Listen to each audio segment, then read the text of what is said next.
Pernahkah Anda merasa bingung terkait dengan pemanfaatan Google Dokumen? Dan mungkin juga Anda pernah berpikir bahwa Google Dokumen hanya untuk menulis ya dan menyimpan tulisan dan sebagainya. Pada video ini saya akan menunjukkan beberapa fitur ya untuk teman-teman yang belajar Google Dokumen ini mulai dari awal, dan ada fitur-fitur yang menurut saya sangat-sangat membantu dan fitur-fitur yang luar biasa yang mungkin Anda belum pernah jumpai selama ini. Selamat menyimak. Assalamualaikum warahmatullahi wabarakatuh. Halo sobat Cuma, jumpa lagi dengan saya di channel. Kali ini saya akan melanjutkan sesi terkait dengan Google Workspace for Education, di mana di sesi sebelumnya saya telah membuat sesi terkait dengan Google Drive. Teman-teman bisa cek link di sini ya. Google Drive saya sudah bahas, dan ini kita lanjutkan untuk sesi berikutnya, yaitu Google Dokumen. Jadi tidak berpanjang kata, langsung saja mari kita mulai untuk belajar Google Dokumen. Teman-teman tahu tidak Google Dokumen itu apa? Google Dokumen itu adalah alat untuk membuat dokumen teks seperti cerita, tulisan, esai, dan lain sebagainya. Banyaklah pokoknya ya. Intinya seperti teman-teman mau menyusun kata-kata tulisan ya dalam sebuah kertas digital. Dan ini manfaatnya sangat banyak sekali terkait dengan dunia pendidikan tentunya. Teman-teman tahu manfaat Google Dokumen? Boleh tulis di komentar. Apa saja menurut teman-teman manfaat yang bisa kita gunakan menggunakan Google Dokumen ini? Baik, terima kasih. Mari kita mulai dengan bagaimana cara membuat dokumen ini. Seperti biasa, teman-teman bisa langsung membuka di Google Apps di sini, kemudian bisa cari yang tulisannya dokumen atau docs seperti ini, dengan logo kurang lebih seperti ini. Silahkan bisa diklik. Setelah diklik, teman-teman nanti akan diarahkan pada beberapa pilihan dokumen kosong, dan di sini adalah template yang bisa teman-teman pilih atau tema. Misalkan teman-teman ingin fresh, kosong, ya silakan bisa klik dokumen kosong di sini. Nah, setelah di sini teman-teman nanti sudah dibuatkan dokumen kosong atau kosongan ya. Ini adalah cara pertama. Kemudian cara kedua teman-teman, dan ini cara yang saya rekomendasikan kalau teman-teman mau membuka Google Dokumen. Teman-teman silahkan bisa masuk terlebih dahulu ya di Google Apps di sini, kemudian pilih dulu Drive. Kemudian silahkan teman-teman pilih folder yang mau diisi Google Dokumennya. Sebagai contoh di sini saya akan masukkan terkait dengan folder latihan Drive kemarin ini ya. Saya akan buka. Nah, kemudian saya baru saya klik Google Dokumen. Nah, ini untuk membuat Google Dokumen yang baru. Klik buat dan bagikan. Bedanya apa sih cara pertama dan cara kedua tadi? Untuk cara pertama, ketika teman-teman langsung memilih di Google Apps tadi, langsung memilih Google Dokumen, langsung di sini ya, itu nanti teman-teman filenya tentu akan kurang rapi ya, atau acak-acakan di dalam Drive ya. Tapi berbeda kalau teman-teman membuka terlebih dahulu Drive-nya, kemudian diisi Google Dokumennya, maka akan tersusun rapi dalam folder yang telah teman-teman pilih ya. Walaupun kedua cara ini tidak ada yang salah ya, tapi untuk kerapian saja, itu sedikit tips saja untuk teman-teman sekalian ya. Nah, di sini saya sudah membuat ya Google Dokumen kosong. Langkah berikutnya teman-teman yang harus teman-teman lakukan adalah silahkan bisa memberi nama dokumen. Untuk memberi nama dokumen silahkan bisa klik di sini. Nah, kemudian silahkan bisa diketikkan nama dokumen teman-teman. Misalnya di sini saya berikan nama dokumen modul ajar pembelajaran Penjas ya. Nah, misalnya seperti ini teman-teman ya. Modul ajar pembelajaran Penjas pertemuan 7. Nah, setelah selesai silahkan diklik bebas di luar ya. Kita klik di sini saja, klik. Nah, nanti akan otomatis menyimpan teman-teman, dan juga di Drive kita tadi akan otomatis tersimpan juga. Nah, seperti ini ya. Ini kalau kita menggunakan cara kedua tadi akan lebih rapi ya masuk di Drive ini ya. Nah, kemudian teman-teman, kita lanjut untuk mengisi kontennya. Ya, misalkan di sini saya berikan judul modul ajar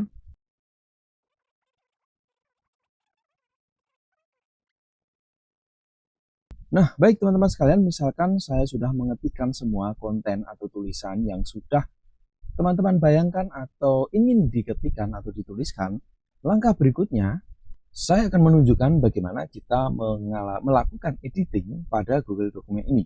Yang pertama teman-teman di sini terkait dengan judul, tentu judul ini harus kita pilih di sini teks normal ini kita ganti dengan judul. Nah, nanti akan otomatis besar seperti ini teman-teman ya. Dan ini sudah otomatis formatnya untuk judul. Kemudian teman-teman ada fitur-fitur lain juga, seperti kalau teman-teman ingin membuat tulisan tebal atau tulisan miring ya. Saya lihatkan di sini misalkan tujuan pembelajaran ini judulnya saya mau kasih tebal, tinggal di blok terlebih dahulu. Kemudian silakan diklik logo B di sini. Klik. Nah, nanti akan otomatis menjadi tebal seperti ini. Begitupun juga misalkan teman-teman ingin membuat kata kalimat menjadi miring, silakan di blok dulu. Kemudian silakan dipilih di sini untuk logo miringkan seperti ini, yang huruf I miring ya. Klik. Nah, ini sudah menjadi miring teman-teman ya. Dan juga ada garis bawah, teman-teman bisa klik di sini, klik. Nah, nanti bisa menjadi bergaris bawah seperti ini. Nah, teman-teman silahkan sesuaikan dengan kondisi atau keinginan yang ingin teman-teman sesuaikan. Di samping itu, teman-teman juga bisa mengubah ya fontnya atau jenis hurufnya. Misalkan untuk judulnya ini, teman-teman mau ubah jenis fontnya, tinggal diubah saja di sini. Kita klik. Kemudian teman-teman mau diubah dengan fontnya, tinggal dicari saja di sini. Fontnya apa? Ya misalkan Roboto, saya akan klik Roboto. Nah, seperti itu teman-teman sekalian ya. Nah, berikutnya juga selain itu kita bisa mengubah besar kecil dari teks atau tulisan ini dengan mengklik di sini, ada angka di sini, ada pilihan nanti kalau teman-teman klik angkanya, atau teman-teman bisa klik logo min dan plus di sini. Kalau min ini berarti memperkecil, plus ini memperbesar. Begitu teman-teman ya. Selanjutnya kita juga bisa memberikan warna pada tulisan kita. Misalkan di sini tujuan pembelajaran saya mau berikan warna pada teksnya menjadi warna biru. Kita tinggal klik saja logo A, ada garis bawahnya di sini, kita klik. Silakan kita pilih warna yang kita inginkan, biru misalnya. Klik. Nah, seperti itu ya. Kemudian kegiatan pembelajaran ini misalkan kita juga kasih warna biru juga bisa. Klik. Nah, seperti itu teman-teman ya. Untuk memberikan warna atau sorotan warna pada dokumen atau teks tulisan kita. Berikutnya teman-teman, ini kalau kita lihat ya, dokumen kita ini masih dalam bentuk landscape ya, atau tidur ya. Nah, kalau mau bentuk tegak itu seperti apa? Teman-teman bisa klik di file di sini, kemudian dipilih bagian bawah penataan halaman, silahkan diklik. Nah, di sini ada pilihan teman-teman, portrait.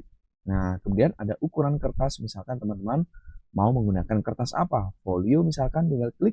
Ya, kemudian juga ada marginnya, tinggal dipilih atas, bawah, kiri, dan seterusnya. Kalau sudah, silahkan klik OK. Nah, dari yang tadi tidur, sekarang sudah bangun, sudah berdiri atau potret modenya teman-teman sekalian ya.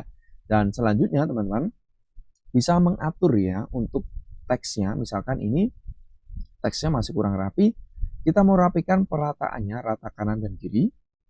Tinggal kita blok tulisannya, kemudian kita cari logo perataan kanan, kiri, atau tengah ya. Kalau tidak muncul teman-teman, klik saja di titik 3 di sini, yang lain ini ya. Klik. Nah, nanti akan ada tampil di sini seperti ini teman-teman. Nah, teman-teman ya. Bisa klik. Nah, nanti dipilih mau rata tengah ya, atau rata kanan, atau rata kiri, atau rata kanan dan kiri. Nah, seperti ini teman-teman ya. Untuk perataan teksnya. Begitupun juga untuk dokumen yang lainnya atau file tulisan lainnya, kita bisa sesuaikan ya untuk lebih rapi lagi dokumen kita. Berikutnya adalah fitur bagaimana Google Dokumen ini benar-benar keren menurut saya. Kita bisa berkolaborasi, jadi mengerjakan dokumen dengan banyak orang sekaligus waktu bersamaan ya, tanpa mengantri, dan kita langsung ngedit bareng-bareng atau ngedit sama-sama. Caranya bagaimana? Dari dokumen yang ingin teman-teman edit secara kolaborasi, secara bersama, baik bersama dengan teman-teman guru, teman-teman pendidik, atau bersama murid juga bisa. Silakan teman-teman pilih dokumennya terlebih dahulu ya. Kemudian silakan klik bagikan di sini. Nah, setelah diklik bagikan, teman-teman pilih di sini untuk aksesnya. Aksesnya ini silakan diklik di sini. Kementerian ini diubah dulu menjadi siapa saja yang memiliki link, agar siapa saja yang memiliki link nanti dapat mengakses ya. Klik. Berikutnya teman-teman, setelah diatur aksesnya, silakan diubah perannya di sini. Kalau perannya di sini masih terlihat, maka orang yang kita bagikan linknya dari dokumen ini hanya bisa melihat. Kalau kita ubah, menjadi pengomentar, maka hanya bisa komentar. Dan kalau editor, berarti orang yang kita bagikan link dokumen ini nanti bisa turut mengedit atau bekerja kolaborasi bersama ya.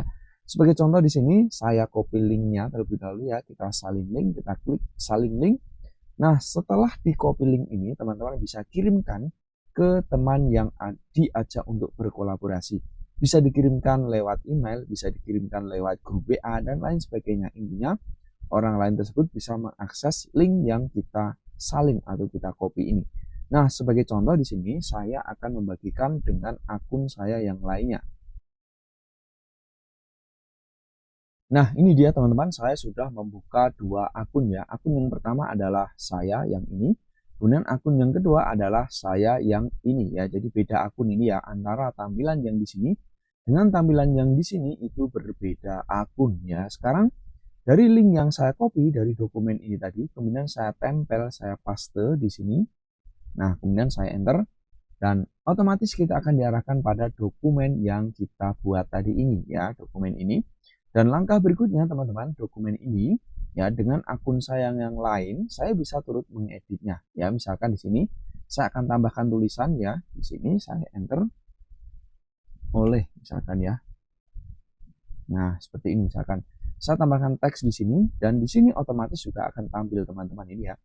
Nah, di sini tinggal kita edit-edit ya, misalkan saya ratakan tengah juga. Nah, dan di sini pun nanti akan berubah teman-teman. Nah, ini berubah juga ya. Jadi, ini juga bisa berlaku banyak orang sekaligus ya, bisa 10 orang, 20 orang, 30 orang, bahkan 100 orang ya, teman-teman ya. Dan bahkan lebih banyak lagi ya, intinya teman-teman. Fitur ini benar-benar sangat membantu teman-teman ketika mengerjakan suatu proyek ya, esai, tulisan, ya, modul-modul, ya, dokumen yang sekiranya harus dikerjakan oleh banyak orang sekaligus agar lebih efisien dan hemat waktu ya. Jadi seperti ini dulu terkait dengan materi sesi Google Dokumen. Semoga bermanfaat. Kalau ada pertanyaan silahkan tulis di komentar di bawah ini. Dan sampai jumpa di seri berikutnya terkait dengan Google Workspace for Education. Klik tombol subscribe di sini biar selalu mendapatkan update terbaru dari kelas materi saya. Sampai jumpa. Assalamualaikum warahmatullahi wabarakatuh.